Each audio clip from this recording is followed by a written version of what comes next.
sans trop tarder, la parole à M. Kaba, c'est ça? À M.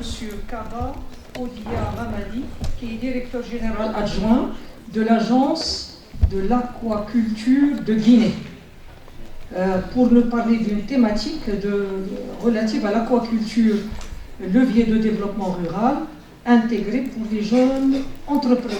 À vous la parole, monsieur.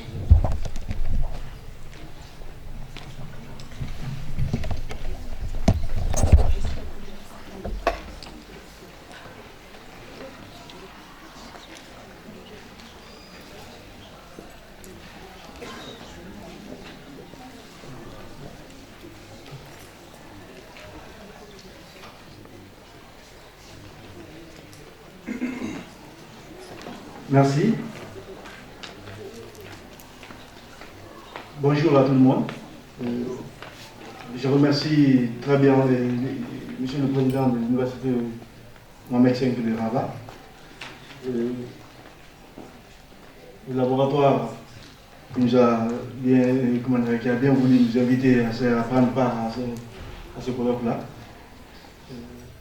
Nos remerciements vont à l'endroit d'abord de l'Agence marocaine de la coopération internationale, moi-même étant lauréat du Maroc à travers la coopération Sud-Sud. Donc aujourd'hui, nous occupons des postes stratégiques dans le développement du secteur pour lequel nous avons étudié ici au Maroc. C'est déjà un avantage clé pour moi d'être là. Merci beaucoup.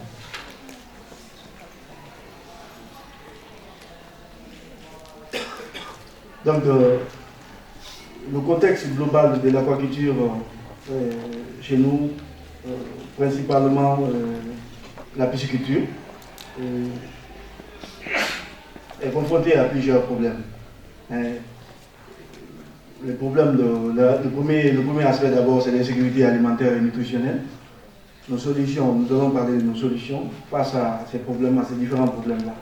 Nous avons essayé d'adapter certaines réalités au contexte local.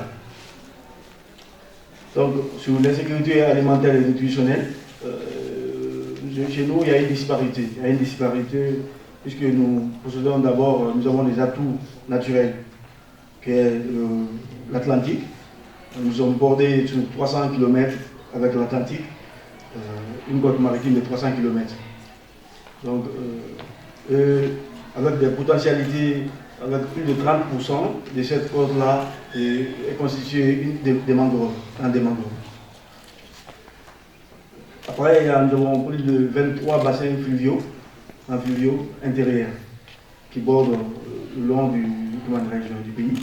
Ce qui fait du pays même, on appelle château d'eau de l'Afrique de l'Ouest. La majorité des grands fleuves de l'Afrique de l'Ouest prennent leur source chez nous, en Guinée, notamment le fleuve Niger, qui fait un parcours de plus de 700 km dans le pays. Et il y a le fleuve Sénégal aussi qui prend sa source en Guinée, et le fleuve Gambie, et le Mano-River Union qui est commun à trois pays de l'Afrique de l'Ouest, notamment le Libéria, Sierra Leone et la Guinée. Donc, toutes ces potentialités-là sont des atouts pour le développement de l'aquaculture, que ce soit l'aquaculture marine, à travers les 300 km de côte, aussi la pisciculture continentale, l'aquaculture continentale, à travers les 23 bassins fluviaux et plus de 10 000, et près de 1000 cours d'eau tout au long du pays. Donc, le deuxième aspect, c'est le changement climatique et gestion durable des ressources. Face à ces potentialités-là, il est important de mettre en place des outils de gestion de ces ressources-là, compte tenu de l'aspect du changement climatique aussi qui intervient dans les pays voisins, mais aussi dans le pays lui-même. Puisque nous sommes bordés par le Mali qui a tendance à la désertification un peu, et le Sénégal aussi qui qui a tendance à la désertification. Ensuite, aussi, nous sommes bordés par la Côte d'Ivoire, le Libéria, et la Sierra Leone un peu à l'ouest, la Guinée-Bissau et le Sénégal au nord. Donc, le changement climatique est un aspect qu'on doit prendre en compte et qui fait partie de nos axes d'intérêt majeur. C'est la deuxième problématique de notre aquaculture. Et la troisième problématique, la plus essentielle, c'est la qualification professionnelle et emploi jeune. Donc, nous avons des structures étatiques qui ne connaissent pas réellement, qui ne fonctionnent pas réellement sur l'aspect développement de l'aquaculture en tant qu'institution, en tant qu'instrument de professionnalisation.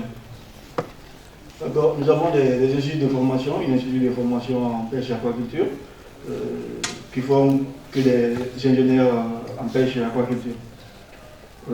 Pas des spécialistes vraiment dans les formations qualifiantes de l'aquaculture et de la pêche. Nos solutions face à tous ces aspects-là, le problème, c'est bien qu'il y a des problèmes partout, mais l'aspect solution, les solutions que nous avons proposées face à l'insécurité alimentaire d'abord, c'est la production, c'est l'adaptation des productions face aux zones sensibles. Dans la zone de la basse Guinée, qui est bordée par l'océan Atlantique, de 300 km, nous avons près de 30 kg par habitant comme le per capita, en termes de poissons, en termes de nourriture pour poissons. Au sud, un peu au sud de la Guinée, en Guinée forestière, nous avons juste 5 kg par habitant. 5 kg par habitant comme nourriture, comme accès aux produits de la pêche. À l'est, nous sommes à entre 15 et 10%. Et un peu au nord, nous sommes entre 15 et 20%, un peu plus proche du Sénégal et de la Mauritanie, qui est notre principal ravitaillement en poissons maritimes à l'intérieur des continents. Donc, tous ces aspects-là ont poussé l'Agence nationale pour le développement pour l'aquaculture, l'Agence nationale pour le développement de l'aquaculture maintenant, parce que c'est la nouvelle appellation de l'agence, à mettre en place des projets, par endroit, spécifiquement dans chaque zone. En Guinée forestière, nous avons adapté des projets de type pisciculture agroécologique, paysanne, et intégrée. Donc, c'est-à-dire, nous faisons de la pisciculture. Nous cultivons des riz dans les bas-fonds. Nous faisons d'abord des aménagements piscicoles dans les bas-fonds, dans lesquels on ajoute du riz, qui est un supplément. Donc, il y a le principe intrant piscicole, extrant piscicole, serve d'intrant pour le riz. Donc, ce qui a procédé à une augmentation, ce qui procède actuellement à une augmentation de la disponibilité du poisson sur le marché local. Donc, d'où l'augmentation du per capita aussi de poissons. Donc, le remplacement de la source protéique ancestrale des populations. Donc, vous n'êtes pas sans savoir qu'en 2015-2014, il y a eu des problèmes de maladies à virus comme Ebola chez nous, qui étaient essentiellement dus à la consommation des animaux sauvages. Les gens ont une habitude alimentaire liée à la protéine, beaucoup plus la protéine de source sauvage dans la bourse. Donc, à travers la chasse, ce qui a provoqué le problème d'Ebola. Donc, il est de notre responsabilité de faire un remplacement par cas au cas de cette protéine-là le poisson. On voit le poisson qui peut être vraiment disponible sur place et à moins de coût. Bon. À travers aussi la création des fêtières, des fêtières locales, nous avons procédé aussi à des accompagnements bien spécifiques pour permettre, la création de revenus supplémentaires pour les producteurs, avec l'intégration des cultures vivrières. Donc, il y a d'autres projets sur lesquels il y a des aspects comme la pisciculture intégrée aux cultures maraîchères, donc l'eau de vidange des bassins piscicoles ou des étangs piscicoles servent d'engrais directement pour la culture maraîchère. Le point du changement climatique et la gestion durable des ressources, nous avons procédé à la création des zones tampons d'intérêt écologique, mais aussi culturel. Il y a des zones telles que les mares traditionnelles, qui sont des mares permanentes, des mares permanentes et temporaires. Donc, en fonction des spécificités saisonnières, dans la saison sèche, il y a les mares temporaires qui disparaissent, mais les mares permanentes existent. Donc, il y a une culture qui se fait autour des mares là. On appelle ça la fête des mares. Donc, nous procédons à l'aménagement des mares, des retenues d'eau. Les mares sont des retenues d'eau plus ou moins ouvertes, et bordées par une ceinture forestière de culture végétale à côté. Donc, pour leur aménagement, nous agissons sur le principe écosystémique de la chaîne trophique, du respect de la chaîne trophique. Dans les mares, nous empoisonnons par exemple des poissons de type Tilapia niloticus, qui représentent 80% de l'espèce et de l'élevage de la zone, qui est un peu présent un peu partout. Au Maroc ici, il y a l'espèce Tilapia niloticus qui est là. Donc, il est combiné à des espèces qui sont un peu supérieures du point de vue chaîne trophique, telle que l'hétérotis, qui est une espèce locale guinéenne, mais qui se trouve aussi sur le bassin du fleuve Sénégal. Et il y a l'espèce Chinook, l'Arias de Arabinus, et le poisson chat africain, donc aussi, qui est aussi un poisson carnivore. Lui-même, c'est nourrissant de l'espèce Tilapia étant herbivore, bien évidemment. Donc, là, c'est le principe qu'on utilise dans la création des zones d'intérêt écologique, qui sont des zones tampons, les mares et les étangs communautaires. Par la suite, nous formons des communautés. Les communautés locales sont formées à la gestion et au maintien de la zone climatique. Par la suite, c'est la reconversion des zones des excavations minières. Le pays étant un scandale géologique, avec la réserve mondiale,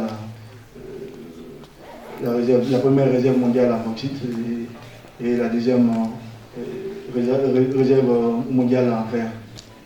Donc, non exploité, du gisement de fer non exploité. Donc, déjà, il y a des exploitations minières un peu partout dans les régions de la Guinée. Après l'exploitation minière, la responsabilité sociétale et environnementale des entreprises voudrait que les entreprises procèdent à la reconversion ou à la réhabilitation de ces zones-là. Le rôle que l'Agence nationale de l'aquaculture s'est forgé est de venir d'effectuer des études de recherche, action, développement de ces zones-là.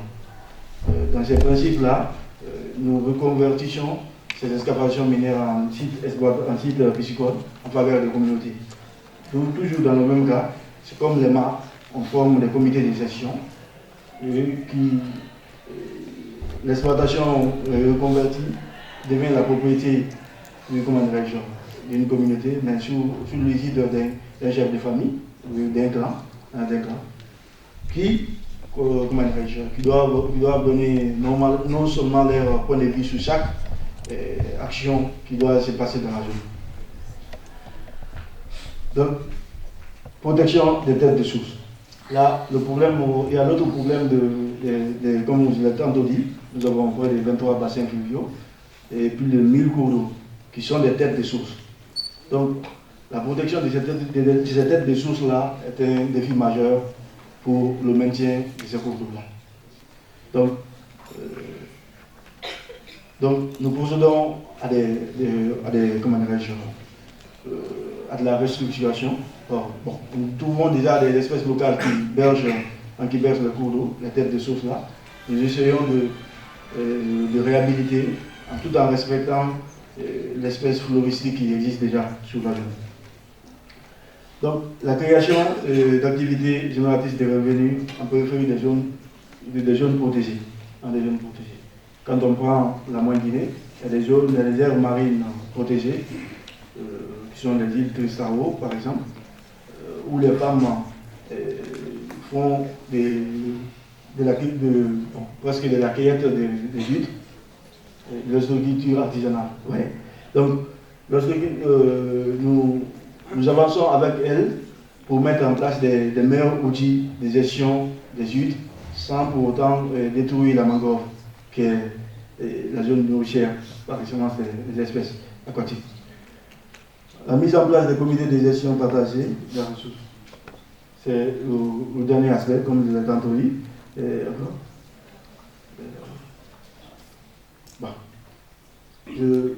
Pour la qualification professionnelle, c'est l'adaptation, ce que nous envisageons beaucoup plus, c'est l'adaptation du curricula au modèle de production locale. Ces différents modèles de production, nous essayons d'adapter ces modèles-là au curricula enseignés dans les institutions d'enseignement de l'aquaculture. Et l'encadrement des étudiants stagiaires dans les fermes qui sont déjà sur place. Nos perspectives, c'est l'utilisation efficiente de la mangrove, non seulement pour l'ostréiculture, mais aussi pour l'algoculture, en périphérie des mangroves. L'aquaculture au sol, c'est bien sûr, nous l'envisageons, mais il faut des préalables. Donc, pour le moment, c'est juste des études purement scientifiques qu'il nous faut, des modèles, des guides d'exploitation. L'aménagement et la gestion des zones d'élevage potentielles, ça c'est tout au long des fleuves, des cours d'eau. Nous envisageons l'aménagement et la gestion de ces éléments à travers les barrages hydroélectriques et les barrages hydroagricoles, bien sûr. La certification des produits aquacoles, la création et vulgarisation des formations emploi qualifiants et spécifiques. C'est tout. Je vous remercie.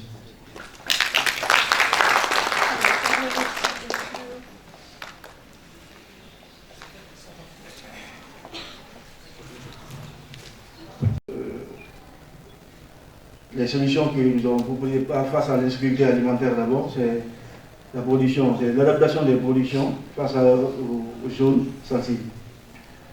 Dans la zone de la basse Guinée, qui est bordée par l'océan Atlantique, de 300 km, nous avons près de 30, nous n'avons pas de 30 kg par habitant comme le per capita, en termes de poissons, en termes de nourriture pour poissons. Au sud, un peu au sud de la Guinée, en Guinée forestière, nous avons juste 5 kg par habitant. 5 kg par habitant comme besoin, comme nourriture, comme accès aux produits de la pêche. À l'est, nous sommes à entre 15 et 10%. Et un peu au nord, nous sommes entre 15 et 20%, un peu plus proche du Sénégal et de la Mauritanie, qui est notre principal ravitaillement en poisson maritime à l'intérieur des continents. Donc, tous ces aspects-là ont poussé l'Agence nationale pour le développement pour l'aquaculture, l'Agence nationale pour le développement de l'aquaculture maintenant, parce que c'est la nouvelle appellation de l'agence, à mettre en place des projets, par endroit, spécifiquement dans chaque zone. En Guinée forestière, nous avons adapté des projets de type pisciculture agroécologique, paysanne, et intégrée. Donc, c'est-à-dire, nous faisons de la pisciculture. Nous cultivons des riz dans les bas-fonds. Nous faisons d'abord des aménagements piscicoles dans les bas-fonds, dans lesquels on ajoute du riz, qui est un supplément. Donc, il y a le principe intrant piscicole. Extrant piscicole servent d'intrant pour le riz. Donc, ce qui a procédé à une augmentation, ce qui procède actuellement à une augmentation de la disponibilité du poisson sur le marché local. Donc, d'où l'augmentation du per capita aussi de poissons. Donc, le remplacement de la source protéique ancestrale des populations. Donc, vous n'êtes pas sans savoir qu'en 2015-2014, il y a eu des problèmes de maladies à virus comme Ebola chez nous, qui étaient essentiellement dus à la consommation des animaux sauvages. Les gens ont une habitude alimentaire liée à la protéine, beaucoup plus la protéine de source sauvage dans la bourse. Donc, à travers la chasse, ce qui a provoqué le problème d'Ebola. Donc, il est de notre responsabilité de faire un remplacement par cas au cas de cette protéine-là par le poisson. Le poisson qui peut être vraiment disponible sur place et à moins de coût.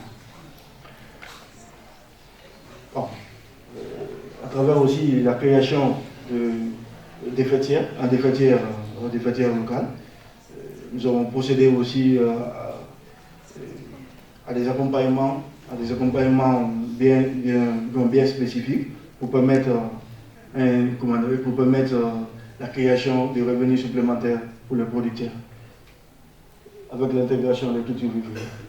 Donc, il y a d'autres projets sur lesquels il y a des aspects comme la pisciculture intégrée aux cultures maraîchères. Donc, l'eau de vidange des bassins piscicoles ou des étangs piscicoles servent d'engrais directement pour la culture maraîchère. Sur le point du changement climatique et la gestion durable des ressources, nous avons procédé à la création des zones tampons d'intérêt écologique, mais aussi culturel. Il y a des zones telles que les mares traditionnelles, qui sont des mares permanentes, des mares permanentes et temporaires. Donc, en fonction des spécificités saisonnières, dans la saison sèche, il y a les mares temporaires qui disparaissent, mais les mares permanentes ça existe.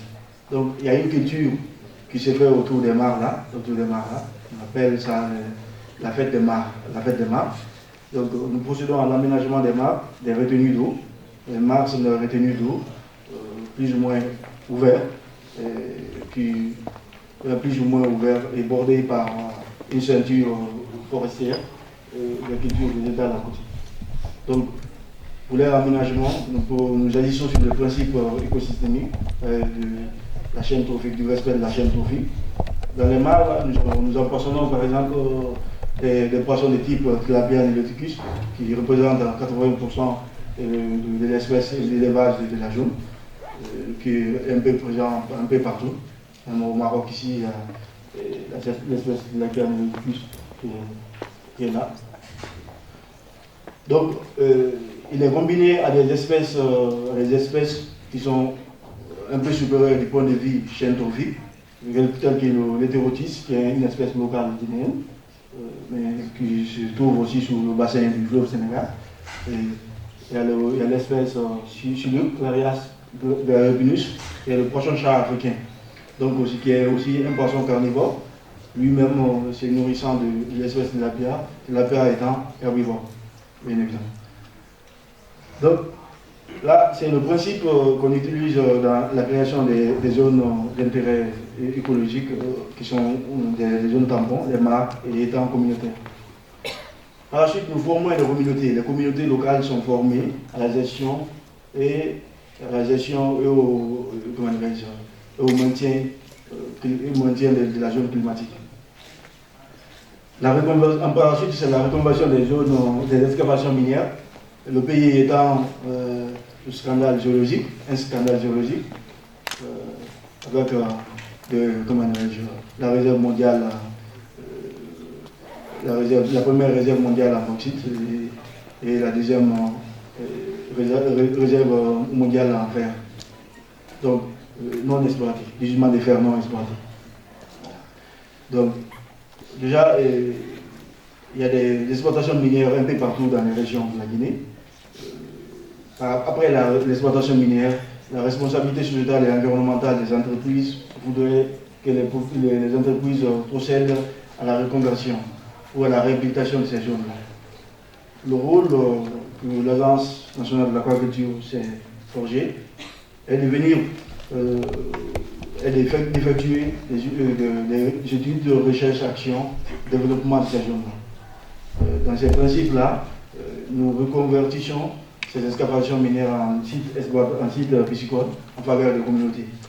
Toujours dans le même cas, c'est comme les MA, on forme des comités de gestion l'exploitation reconvertie devient la propriété d'une communauté, mais sous l'égide d'un chef de famille, d'un clan, qui doivent donner non seulement leur point de vue sur chaque action qui doit se passer dans la zone. Donc, protection des têtes de source. Là, il y a l'autre problème comme je l'ai tantôt dit, nous avons près de 23 bassins fluviaux et plus de 1000 cours d'eau qui sont des têtes de source. Donc, la protection de ces têtes de source-là est un défi majeur pour le maintien de ces cours d'eau-là. Donc, nous procédons à de la restructuration. Nous trouvons déjà des espèces locales qui bergent le cours d'eau, les têtes de source là. Nous essayons de réhabiliter tout en respectant l'espèce floristique qui existe déjà sur la zone.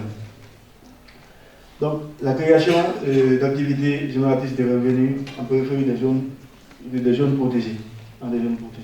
Quand on prend la Moyenne-Guinée, il y a des aires marines protégées, qui sont les îles Tristao, par exemple, où les femmes font presque de la cueillette des huîtres, de l'ostréiculture artisanale. Ouais. Donc, nous avançons avec elles pour mettre en place des meilleurs outils de gestion des huîtres sans pour autant détruire la mangrove, qui est la zone nourricière par excellence des espèces aquatiques.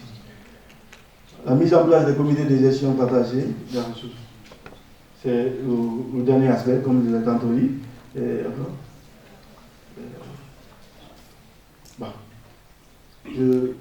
Pour la qualification professionnelle, c'est l'adaptation, ce que nous envisageons beaucoup plus, c'est l'adaptation du curricula au modèle de production locale.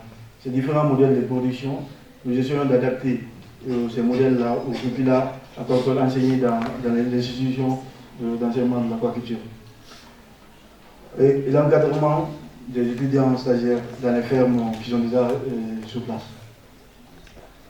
Nos perspectives, c'est l'utilisation efficiente de la mangrove, non seulement pour l'ostréiculture, mais aussi pour l'algoculture, en périphérie des mangroves. L'aquaculture au sol, c'est bien sûr, nous l'envisageons, mais il faut des préalables. Donc, pour le moment, c'est juste des études purement scientifiques qu'il nous faut, des modèles, des guides d'exploitation. L'aménagement et la gestion des zones d'élevage potentielles, ça c'est tout au long des fleuves, des cours d'eau. Nous envisageons l'aménagement et la gestion de ces élévages à travers les barrages hydroélectriques et les barrages hydroagricoles, bien sûr. Et la certification des produits aquacoles, la création et vulgarisation des formations emploi qualifiants et spécifiques. C'est tout. Je vous remercie.